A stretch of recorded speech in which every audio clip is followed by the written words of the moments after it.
Madame, Monsieur, bonjour. Bienvenue au 13h30. Le président de la République, Félix Tshisekedi, a, au cours de son discours sur l'état de la nation, dressé un tableau complet des réalisations de son quinquennat. C'était mardi 14 novembre 2023, devant le Congrès au Palais du Peuple. Suivez le propos du chef de l'État. Honorable président du Sénat, honorables députés nationaux et sénateurs, mes très chers compatriotes, dans le domaine des hydrocarbures, notre pays est déterminé à se hisser au rang de grands pays producteurs en Afrique. Pour matérialiser cette ambition, notre pays entend en premier lieu autonomiser les secteurs des hydrocarbures. C'est pourquoi, après avoir certifié les réserves pétrolières et gazières, la République démocratique du Congo avait lancé, le 28 juillet 2022, l'appel d'offres le plus audacieux de son histoire, comprenant un total de 27 blocs pétroliers et 3 gaziers. D'autres actions d'envergure sont menées pour positionner notre pays dans le leadership des pays producteurs des hydrocarbures. Il s'agit notamment de la protection de la population riveraine du golfe de Kabuno, dans le lac Kivu, par le dégazage et par le dégazage du gaz carbonique du golfe de Kabuno. Il s'agit également de l'amélioration de l'approvisionnement du pays en produits pétroliers et gaziers en accordant des facilités aux sociétés productrices et importatrices pour améliorer leur offre. Il s'agit également de la signature de l'accord commercial entre la Sonangol et la Sonaïdroc d'une part et Kobil d'autre part. L'industrie de l'électricité n'a pas connu de croissance significative depuis la mise en service de la centrale hydroélectrique Dinga 2 il y a près de 40 ans. C'est compte tenu de cette photographie sombre d'accès de nos populations à l'énergie électrique que j'ai entrepris plusieurs réalisations dans ce domaine. Il s'agit particulièrement des actions suivantes. L'inauguration de la centrale de Boussanga, 240 MW, pour soutenir l'activité minière de la partie sud et desservir les populations locales. Il s'agit de la réhabilitation des groupes G25, G27, G20 de la centrale électrique Dinga 2, avec la remise en réseau de 500 MW pour l'amélioration de la desserte. Il s'agit de la mise en service du poste de Kinsuka avec la ligne de 220 kV Zongo 2 Kinsuka.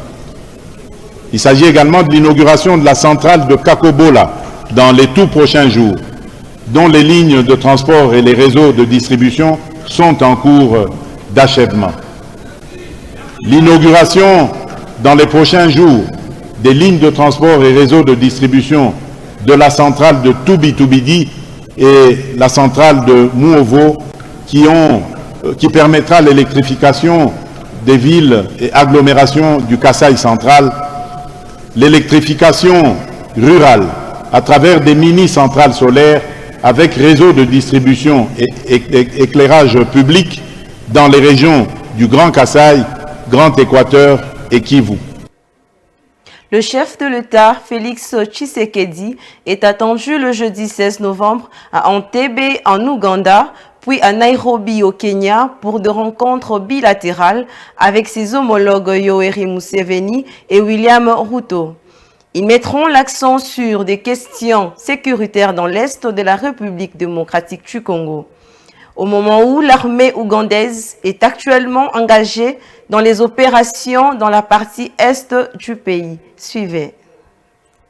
Le président congolais Félix Tshisekedi est attendu ce jeudi à Entebbe, en Ouganda et à Nairobi au Kenya pour de rencontres en tête-à-tête avec ses homologues ougandais Yoweri Museveni et Kenyan William Ruto. L'ordre du jour de ces échanges n'a pas été divulgué, mais les sources indiquent que les discussions porteront probablement sur les relations bilatérales, mettant l'accent sur les questions sécuritaires dans l'est de la République démocratique du Congo. Il est à noter que l'armée ougandaise est actuellement engagée dans 2 opérations en RDC. D'une part, elle participe à une opération conjointe avec les forces armées de la RDC et FARDC dans le territoire de Beni au Nord Kivu pour combattre les combattants ADF. En août dernier, le président ougandais Yoweri Museveni avait tenu une réunion avec les hauts officiers de forces de défense du peuple ougandais, UPDF et de FARDC pour évaluer les progrès de cette opération sur terrain. D'autre part, l'UPDF est également engagé au sein de la force régionale de la communauté des États de l'Afrique de l'Est dans la lutte contre le M23. Cette force, dirigée par le Kenya, est critiquée par Kinshasa. Félix Tshisekedi exprime son refus de renouveler son mandat, qu'il qualifie d'inefficace sur le terrain, certains contingents étant même accusés de complicité avec le M23.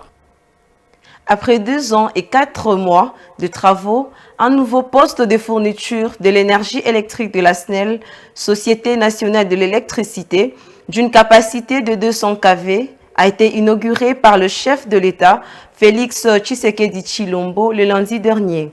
Située au quartier Kinsuka, commune de Mongafula, cette méga structure, dotée d'une haute technologie, va alimenter une ligne de 70 km avec 120 pylônes pour un réseau à la fois régional et domestique qui va de Zongo 1 à Kinsuka.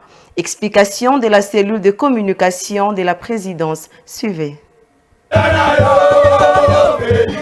Sortie des terres du quartier Kinsuka dans la commune de Mongafula, cette méga infrastructure est le plus grand poste 200 kV de la capitale Kinshasa. Doté d'une salle de cuvage moderne, ce poste est stratégique dans l'interconnexion régionale Kinshasa-Brazzaville. Après 2 ans et 4 mois de travaux, ce premier réseau de distribution automatisé en RDC est opérationnel. Et le président de la République a fait le déplacement de ce site de Kinsuka ce lundi 13 novembre 2023 pour présider la cérémonie d'inauguration de ces joyaux. Très ovationné par la population désormais bénéficiaire d'une desserte améliorée en électricité, le chef de l'État, Félix Antoine Tshisekedi Tshilombo, a coupé le ruban symbolique en présence de nombreux officiels et du directeur général de la Société nationale d'électricité. Guidé par le responsable de la SNEL, le président de la République a eu toutes les explications sur le fonctionnement de ce poste. Il s'agit ici d'une ligne de 70 km avec 120 pylônes partis de Zongo 2 jusqu'à Kinsuka. Ces postes reçoivent également du courant de Brazzaville pour constituer en plus 50 MW injectés dans les réseaux domestiques de la SNEL Kinshasa. À l'étape de la salle de commande et de contrôle, le chef de l'État a apprécié la haute technologie dans le travail qui devrait être réalisé. La méga infrastructure est dotée de 68 cabines de distribution, 42 000 compteurs intelligents et avec un système de gestion. Construit avec le partenariat d'une entreprise chinoise, Shanghai Electric, le poste 220 kV devra améliorer et accroître la desserte dans plusieurs quartiers de la partie ouest de la ville de Kinshasa. Et c'est pas de plus pour une ville sans poche noire, fait la joie de cette population venue spontanément saluer l'œuvre et son artisan. Dans un communiqué rendu public le lundi 13 novembre 2023, la mission d'observation électorale Sanco ECC fait savoir qu'elle apprécie à juste titre la décision de la CENI sur la publication de la cartographie de bureaux de vote et l'exhorte par la même occasion à rendre ladite cartographie téléchargeable et imprimable dans le plus bref délai, c'est-à-dire avant la campagne électorale. Suivez.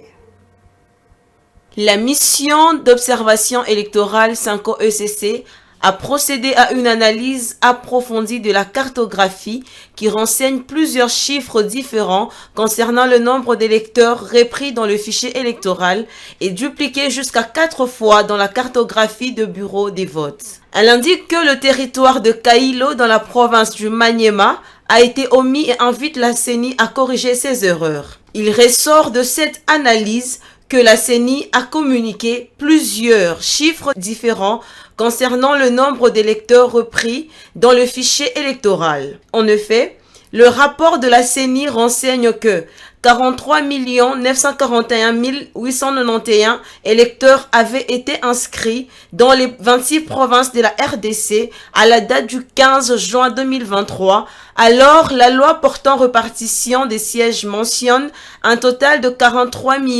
491 891 électeurs en RDC, soit une différence de 450 000 électeurs. En plus, la répartition des votants dans la cartographie de bureaux de vote indique 44 541 683 électeurs inscrits, soit une différence de 1 49 792 électeurs par rapport aux statistiques ayant déterminé la répartition des sièges. La mission d'observation électorale 5O ECC recommande à la population de consulter la liste provisoire des électeurs, la cartographie de bureaux de vote, ainsi que la liste définitive des électeurs qui sera affichée 15 jours avant la date prévue pour les scrutins. Aux candidats, partis et regroupements politiques, elle recommande à faire usage de leurs propres cellules techniques électorales afin d'analyser toutes les données ouvertes par la CENI. Notons que la mission d'observation électorale 5O ECC poursuit sa mission d'observation des différentes opérations électorales et l'analyse des données de la liste provisoire des électeurs et la cartographie de bureaux de vote. C'est la fin de ce bulletin d'information. Merci de nous avoir suivis chez vous. Restez branchés sur Mandiko TV.